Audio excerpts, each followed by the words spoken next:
자, 1등을 하는 방법 뭐가 있을까요? 공부를 열심히 해서 올라가는 방법도 물론 있지만 내 앞에 놈들이 싹 다 시험을 안 친다면 어떨까요? 완전 개꿀이겠죠? 지난 민주당 경선에서도 비슷한 일이 일어났습니다. 다른 후보들이 싹 다 사라진 거죠. 정치 이야기라고 어려운 거 아니고요. 제가 쉽게 털어드리겠습니다. 따라오시죠. 문재인 당선 초기에 민주당은 축제 분위기였어요. 문재인이 대통령이 됐을 뿐만 아니라 다음 대선에도 나올 수 있는 인재들이 많았으니까요. 대표적으로 서울시장 박원순, 충남도지사 안희정, 신문계 핵심 조국, 5선의 이낙연, 경기도지사 이재명. 야, 라인업 진짜 좋다, 그죠?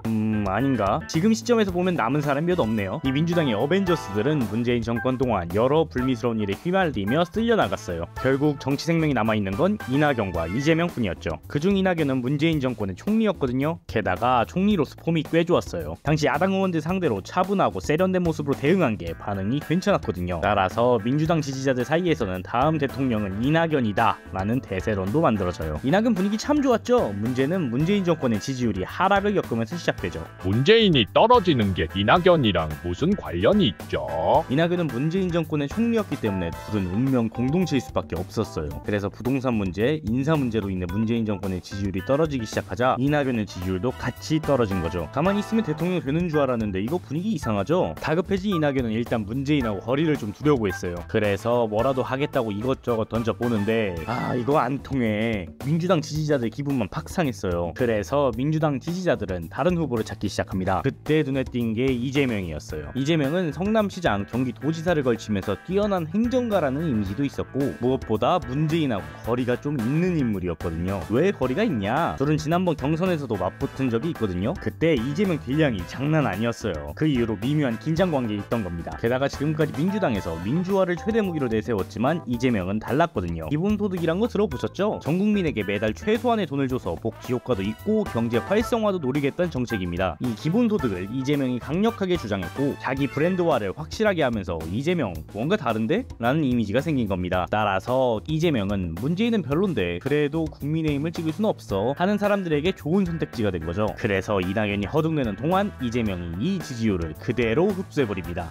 그럼 이재명이 빈집털이하고 끝인가요? 그럼 재미없겠죠? 이제부터가 핵심입니다. 둘은 이번 민주당 경선에서 맞붙었어요. 그러니까 우선 민주당 경선 방식을 살펴볼게요. 민주당은 총 5주 동안 15번에 걸쳐서 투표를 진행합니다. 이 중 4주차까지는 이재명이 그냥 압도적으로 치고 나왔어요. 12번의 선거 중 11번을 50%가 넘는 득표율로 학살을 해버린 겁니다. 이낙연이 중간에 국회의원직도 사퇴하면서 배수진까지 쳤는데도 따라갈 수가 없었어요. 반전은 5주차에서 나옵니다. 흐름이 계속 이어질 거라 생각하고 열어봤는데 마지막 3차 국민투표에서 예상치 못한 결과가 나옵니다. 이재명 28%, 이낙연 62% 결과가 나온 거죠. 이용 어떻게 된 거예요? 선거 상세지표 공개가 안 돼서 정확한 이유를 알기는 어렵습니다. 하지만 예상은 해볼 수 있죠. 자, 5주차에 있던 서울 경기 투표는 이전과 마찬가지로 이재명의 압승으로 결과가 나왔습니다. 그 사이 새로운 이슈가 생겨서 득표율이 떨어진 게 아니란 거죠. 이낙연이 이긴 투표는 3차 국민투표와 재외선거인 투표예요. 이 투표가 다른 투표와 다른 점이 뭘까요? 앞서 지역별로 하는 투표는 오랫동안 민주당에 관심을 가지고 있는 민주당 당원들 상대로 투표가 진행됐어요. 즉 민주당 대통령 경선에 참여할 정도로 정치에 관심 있는 정치 고관심층이 참여했다 이 말이죠. 그리고 보통 이런 고관심층일수록 상대를 강력하게 압박할 수 있는 후보를 원하죠. 그런 면에서 안정적이지만 노재민 이낙연보다는 강력하고 사이다 같은 이재명을 더 선호한 거죠. 하지만 3차 국민투표는 꼭 민주당 당원이 아니더라도 신청만 하면 누구나 할 수 있는 투표였어요. 비교적 중도에 가까운 표들이 흘러들어오기 좋은 거죠.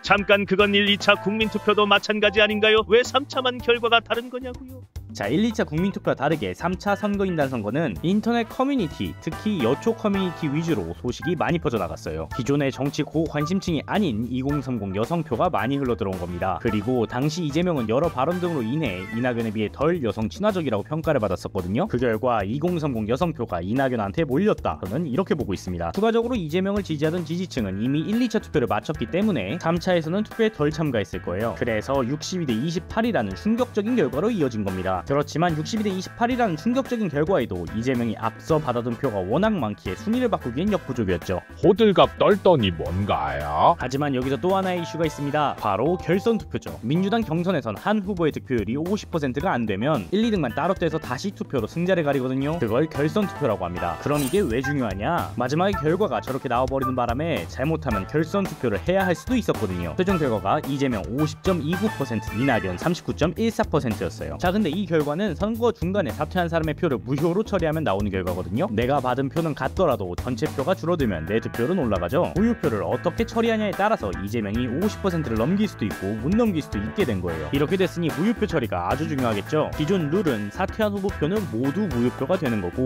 이낙연 측은 공식 사퇴 전 이미 투표한 표에 대해서는 무효로 해선 안 된다라고 주장했죠. 이낙연은 마지막 투표를 큰 차이로 이겼기 때문에 결선 투표에 가면 최종 승리할 수도 있겠죠. 그래서 이렇게 강력하게 나온 겁니다. 지지자들은 시위까지 했어요. 하지만 민주당 선관위에서는 이 이의를 받아주지 않았습니다. 무효표 처리에 대한 룰을 특정 후보를 위해 바꿔주기엔 부담이 됐겠죠. 이낙연 측의 이의 제기는 해프닝으로 마무리가 됩니다. 이런 찝찝한 결말 때문에 이낙연, 이재명 간의 화합은 어려워 보였어요. 하지만 이낙연도 이번이 마지막 정치가 아니니 추후를 도모해야겠죠. 결국 둘은 형식적으로나마 원팀을 선언하고 국민의힘 후보를 상대할 준비를 합니다. 더 큰 적이 있는데 우리끼리 싸울 필요 없잖아요.